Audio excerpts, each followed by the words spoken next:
যারা এরকম আন্দোলনের নামে চাকরি বিধি লঙ্ঘন করছে তাদের বিরুদ্ধে অবশ্যই ব্যবস্থা নেওয়া হবে এবং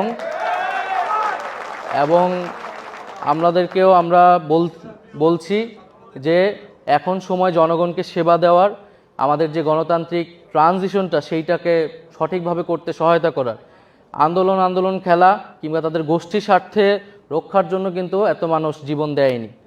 ফলে রাষ্ট্রের সংস্কার হলে আমরা মনে করি সকলেই ন্যায় বিচার পাবে।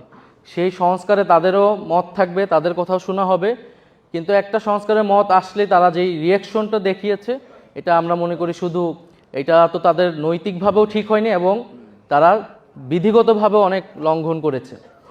এবং দ্বিতীয়ত হচ্ছে বিগত রেজিমের যারা আমলারা লুকিয়ে আছে নানাভাবে এখনও, তাদেরকেও আমরা চিহ্নিত করেছি এবং বিভিন্ন পত্রপত্রিকা এসেছে, তাদের বিরুদ্ধেও খুবই দ্রুতই পদক্ষেপ নেওয়া হবে।